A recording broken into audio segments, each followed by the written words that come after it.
ಬೆಳಗಾವಿಯಲ್ಲಿರುವಂಥ ರಾಜಕಾರಣಿಗಳು ಈ ಬಾಯಿಗೆ ಏನು ಹಾಕ್ಕೊಂಡಿದ್ದಾರೋ ಗೊತ್ತಾಗ್ತಿಲ್ಲ, ಅಥವಾ ಬದುಕಿದಾರೋ ಇಲ್ವೋ ಅನ್ನುವಂಥ ಪ್ರಶ್ನೆ ಎದ್ಬಿಡುತ್ತೆ. ಯಾಕೆ ಅಂತಂದರೆ ಮರಾಠಿಗರ ಕಿತಾಪತಿ ಯಾವ ರೀತಿಯಲ್ಲಿದೆ ಅಂಥೇಳಿ. ಮರಾಠಿಗರಂದರೆ ನಮ್ಮ ರಾಜ್ಯದಲ್ಲೂ ಮರಾಠಿಗರಿದ್ದಾರೆ, ಅವ್ರ ಬಗ್ಗೆ ಹೇಳ್ತಾ ಇಲ್ಲ. ಈ MES ಪುಂಡ್ರಿದಾರಲ್ಲ, ಅವ್ರ ವಿಚಾರದಲ್ಲಿ ಹೇಳಬೇಕಾಗಿದೆ. MES ಮಾಡುವಂಥ ಕಿತಾಪತಿಗಳು ಇವ್ರ ಬಗ್ಗೆ ಯಾರಾದರೂ ಒಬ್ಬರು ಬೆಳಗಾವಿಯಲ್ಲಿರುವಂಥ ಲೀಡರ್ಸ್ಗಳು ಮಾತನಾಡಿ ನೋಡೋಣ. ಆ ಗಟ್ಟಿತನನೇ ಇಲ್ಲ, ಉಳಿದಿದ್ದಕ್ಕೆಲ್ಲ ಜೋರಾಗಿ ಮಾತನಾಡ್ತೀರಾ. MES ಪುಂಡ್ರ ಪುಂಡಾಟವನ್ನು ನೋಡಬೇಕು. ನಿಮಗೆ ಅಲ್ಲಿ ತೋರಿಸ್ತೀವಿ ನಾವು ನಿಮಗೆ ಹೇಗೆ ಪುಂಡಾಟವನ್ನು ಮಾಡಿದ್ದಾರೆ, ಯಾವ ರೀತಿಯಾಗಿ ಅಂತ ಹೇಳಿ. ಏನು ಮಾಡಿದ್ದಾರೆ ಅಂತಂದರೆ, ಕಂಡಕ್ಟರ್ ಹಲ್ಲೆ ಬಳಿಕ ಈಗ ಮತ್ತೊಂದು ಹಲ್ಲೆ ಬೆಳಕಿಗೆ ಬರ್ತಾ ಇದೆ. ಕಂಡಕ್ಟರ್ನ ಹೊಡೆದಿದ್ದಾಯಿತು, ಮುಖಕ್ಕೆ ಮಸಿ ಬೆಳೆದಿದ್ದಾಯಿತು, ನಮ್ಮ ವಾಹನಗಳಿಗೆ ಕಪ್ಪು ಮಸಿ ಬೆಳೆದಿದ್ದಾಯಿತು, ಎಲ್ಲವೂ ಆಗೋಯ್ತು. ಮತ್ತೊಂದು ರೀತಿಯಾಗಿ ಅಂತೀಗೇನು, ಮರಾಠಿಯಲ್ಲಿ ಪಹಣಿ ಕೊಡದಿದ್ದಕ್ಕೆ ಭೀಕರವಾಗಿ ಹಲ್ಲೆ ಮಾಡಿದ್ದಾರೆ.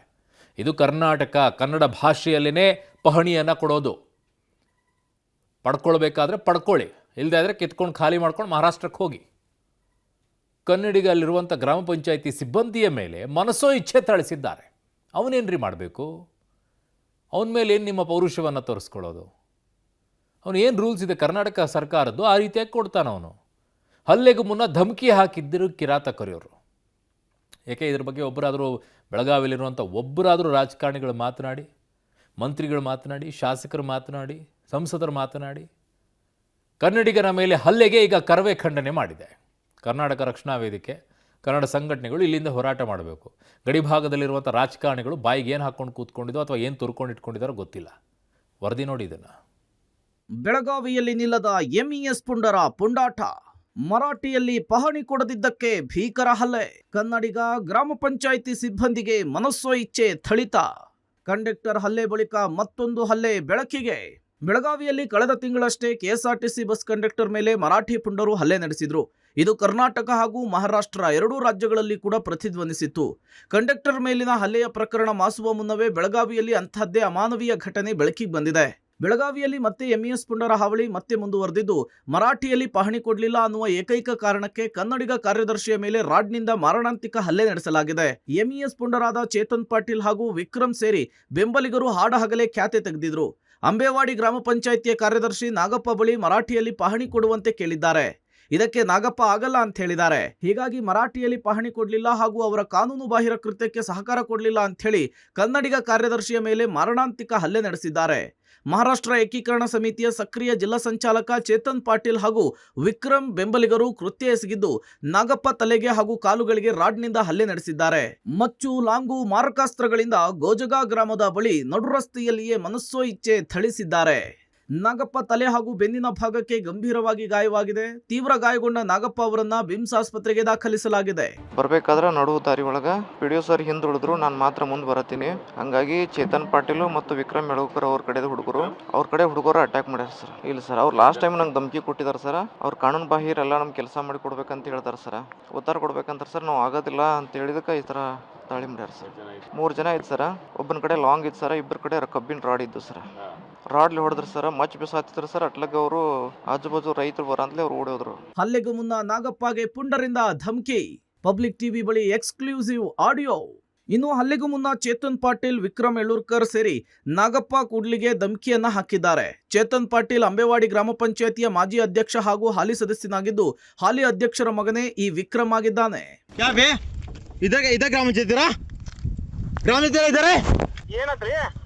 ಸರ್ ಈಗ ಗೋಜಿಯಾಕ್ ಹೊಂಟಿವ್ರಿ ನಾವ್ ಹೊಂಟೀನಿ.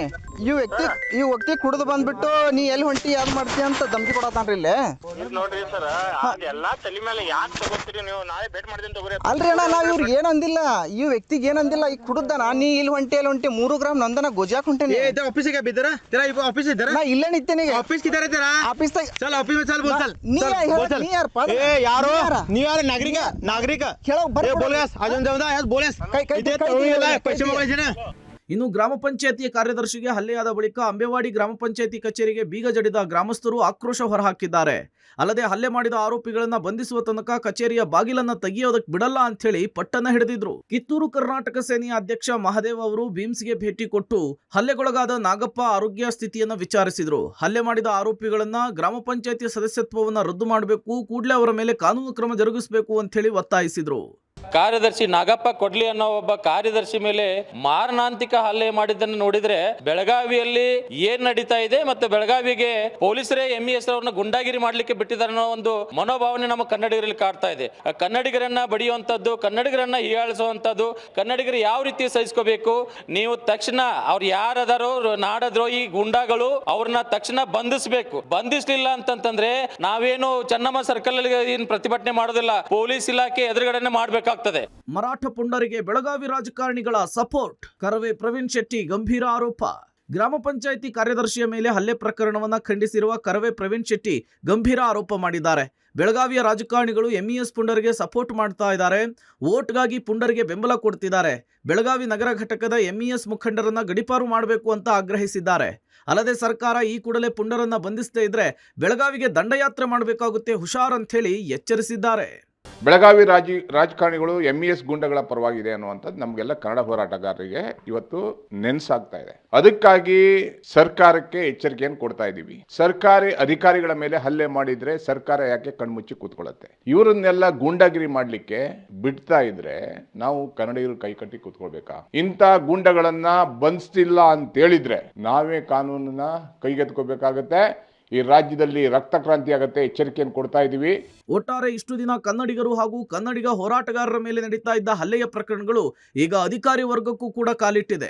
ನಿರಂತರವಾಗಿ ಹಲ್ಲೆ ಪ್ರಕರಣದಿಂದ ಕನ್ನಡಿಗರನ್ನ ಮರಾಠಿ ಪುಂಡರು ಕೆಣಕುವ ಪ್ರಯತ್ನ ಮಾಡ್ತಿದ್ದಾರೆ. ಕಾನೂನು ಸುವ್ಯವಸ್ಥೆಯು ಕೇವಲ ಕನ್ನಡಿಗರಿಗೆ ಮಾತ್ರ ಅನ್ವಯಿಸುತ್ತೋ ಅಥವಾ ಮರಾಠಿ ಪುಂಡರಿಗೂ ಕೂಡ ಅನ್ವಯಿಸುತ್ತೋ ಅನ್ನೋದು ಸದ್ಯಕ್ಕಿರುವಂತಹ ಪ್ರಶ್ನೆಯಾಗಿದೆ.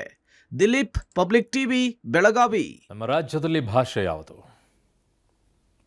ಸರ್ಕಾರ ಡಿಸೈಡ್ ಮಾಡಿ, ಅಥವಾ ಬೆಳಗಾವಿಯಲ್ಲಿರುವಂಥ ಲೀಡರ್ಸ್ಗಳು ಡಿಸೈಡ್ ಮಾಡಿ. ನಿಮ್ಮ ಅನುಕೂಲಕ್ಕೆ ತಕ್ಕಂತೆ ಮರಾಠಿ, ನಿಮ್ಗೆ ಅನುಕೂಲಕ್ಕೆ ತಕ್ಕಂತೆ ಕನ್ನಡ ಭಾಷೆ ಅಲ್ಲ.